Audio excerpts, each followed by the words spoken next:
How's it going, guys? My name is Seth, and I'm a dumbass. Yeah, I think that's been well known for a while, and yeah, welcome back. It seems like as of right now, unless things change tomorrow, this is going to be the double week where I post two videos, and this one I kind of want to focus on something. This one, now before I had my second hiatus, which was the long one in April, I wanted to talk about something, but never really did because I was focused on other things, but I think I hinted at it. Maybe this is just me trying to remember, but I believe I believe I was watching Impractical Jokers at that time.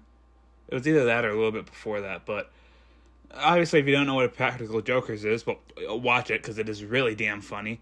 But it's about a couple of friends.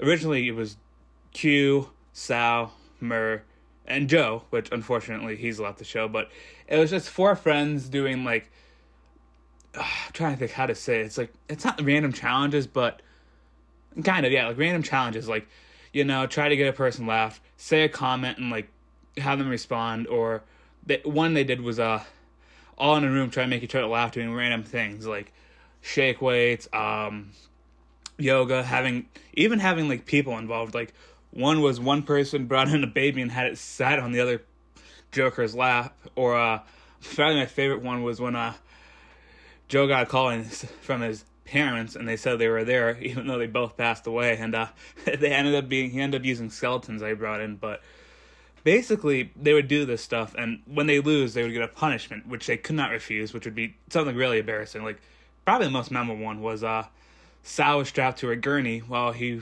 was forced to watch Murray marry his sister. Or another one that's one of my favorites, when Sal had to give a presentation on stress, and the other Jokers went to his house and kind of broke his rules of like just as like unwritten rules where it's like don't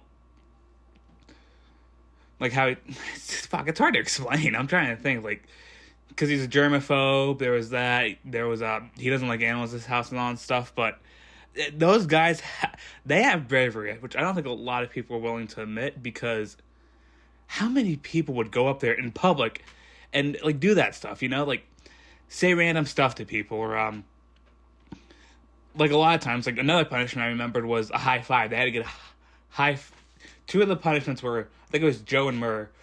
They had to stand in the middle of, I think it was Times Square in New York, and they had to get high fives, which when one of the guys got a high five, they had to take a piece of their clothing off, which ended with Murr like literally getting stripped to bare nothing. And it's just not a lot of people would do that, and it kind of relates to other people, because think about it. How brave are we? There's not many people out there like whether that's afraid of asking someone out or afraid of asking for help, especially in the field. Like a lot of people are afraid to ask apprentices are afraid to ask journeymen because, well, they kind of feel like, they're gonna get their sponsor. Well, you should know what the fuck you're doing. Why should I? Oh, you're gonna ask questions? Get the hell off. Which, in reality, that wouldn't happen. And if it does, well, that guy probably won't be out in the field for long. But what the hell was that? My cat is sitting behind my computer as I'm talking. He did this random purr. I don't know if you can hear it there, but that was really odd. But yeah, it's just not a lot of people have bravery. It's like, this goes to like the public speaking thing. It's like, how many of us are willing to stand in front of a room with all of our peers speaking? It's one of the most nerve-wracking things. Like the stress that you feel during that, it's tough, and it just really shows. I think I was watching a Jay Schlatt video when I heard this, and he said something. It was, all it takes is 1 second of bravery to get something done. And it goes for anything. It's true. It's like, most of the times I've asked for something, I've been scared shitless. Like, there was one where it's like, one of the job sites I was on, we were doing demo, and there was another section of carpet that we had already put down, and we had to tear out the old carpet. Well, when I was tearing out the long strips, I didn't realize there was like something on there. I don't know if it was a piece of metal, plastic, or something that was sharp, and it actually gouged the carpet. And I was scared shitless because this is my first time on the job site with this company. I was like, oh shit, I'm gone. Like, I really thought the worst. I was like, I fucked up, which I told one of the guys there, he said, no, don't worry, the foreman will be back and you can tell him. Which I did, and he was like, all right, that's fine, because we have a load of carpet, so it wasn't really much to worry about, which, thank God.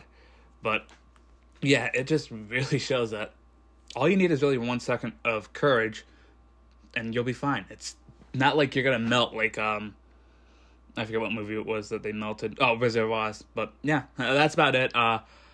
Hopefully I can have that other video out tomorrow, and if I don't, well, I'll be fine, because I did upload for this weekend, so quit your bitching, okay? I'm sorry, I love you. And I hope you all have an amazing weekend, and I'll see you either tomorrow or next week.